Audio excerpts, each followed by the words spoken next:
Bonjour, bienvenue dans cette vidéo. Eh bien, ça fait très longtemps que je n'ai pas fait de vidéo. Je suis donc extrêmement contente de vous retrouver. Et pourquoi je voulais faire cette vidéo? Tout simplement parce que depuis quelque temps, j'ai remarqué, je dirais, ce que j'appelle des pathologies communes à certaines personnes que j'accompagne régulièrement. Donc, en fait, ces catégories de pathologies, eh bien, j'en ai trouvé trois. Ce sont des pathologies qui effectivement sont plutôt bloquantes, paralysantes pour avancer dans sa vie et surtout pour avancer sur le bon chemin. Alors voilà, la première pathologie, je vais d'abord me présenter, excusez-moi. Eh bien, je suis Pierrette Robert, créatrice de Cap Rencontre Accompagnement et j'aide les personnes en démarche de développement personnel à favoriser, accélérer, changer, modifier leur vie sentimentale ou bien leur vie tout court. Alors voilà, donc ces pathologies, je les ai mises en trois groupes.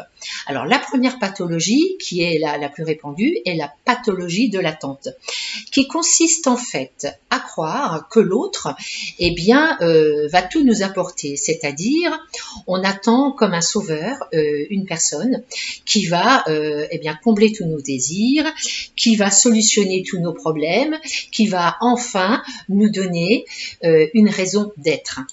Donc c'est une pathologie évidemment qui à long terme n'est pas très payante. La deuxième pathologie, c'est la pathologie je suis toujours OK. Ça veut dire quoi? Eh bien, lorsque l'on souhaite vraiment rencontrer quelqu'un ou lorsqu'on vient de rencontrer quelqu'un, on a tellement envie que ça fonctionne, que ça marche, qu'on va toujours être d'accord. On va toujours être d'accord avec les désirata de l'autre, avec, on va essayer de répondre à tous les besoins de l'autre, et évidemment, eh bien, c'est en oubliant ses propres besoins, ses propres désirs. Donc, cette pathologie de toujours dire OK, c'est souvent un manque d'affirmation de soi. C'est-à-dire, on n'arrive pas à dire non. Et en disant oui à la personne, eh bien, très souvent, on dit non à ses propres besoins. La dernière pathologie, il y en a certainement d'autres, mais ça, ce sont les plus importantes. La dernière pathologie, c'est la pathologie de la suradaptation. Alors, ça consiste en quoi? La suradaptation, c'est tout simplement se travestir son identité profonde pour être certaine qu'elle va pouvoir plaire, convenir à la personne que l'on va rencontrer ou qu'on vient juste de rencontrer. Alors là aussi, grave erreur. Grave erreur, pourquoi? Parce que c'est tout simplement, eh bien, se sous-estimer, c'est considérer qu'on n'a peut-être pas les qualités suffisantes, on n'a peut-être pas tout un tas de choses qui pourraient plaire à l'autre.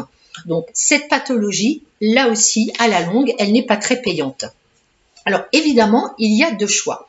Les deux choix, le premier choix serait, eh bien, je reste peut-être comme ça, donc puisque bon, ça ne fonctionne pas, mais après tout, je reste comme ça.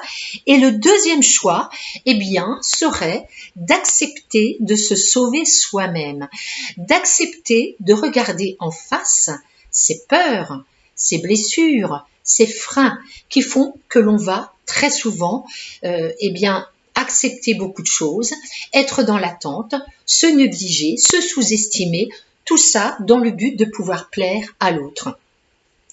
Donc, nous avons le choix de créer une vie avec une vision future ou le choix de rester avec ses blessures, ses freins, ses peurs et de revivre encore toutes les mêmes scènes que l'on a déjà vécues.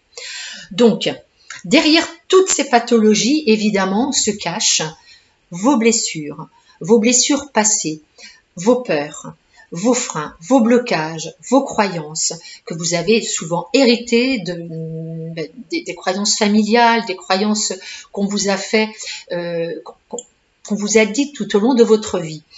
Donc, un travail sur soi, très souvent, peut être bénéfique et peut être la solution pour pouvoir avancer, modifier tous ces schémas que vous répétez encore et encore. Donc, même si l'inconnu fait peur, même si vous pensez être aujourd'hui dans votre zone de confort, qui très souvent se révèle être une zone d'inconfort, il est souvent souhaitable d'oser franchir le pas, d'aller vers l'inconnu, ce que l'on croit être sa zone d'inconfort, mais qui très souvent est remplie de trésors insoupçonnés. Voilà, donc je vous invite à liker cette vidéo si elle vous a plu. Sinon, eh bien, de la partager avec des personnes qui, pour vous, seraient susceptibles d'y trouver un très gros intérêt. Voilà, à très bientôt sur cette vidéo. Eh bien, c'était Pierrette Robert de Cap Rencontre Accompagnement.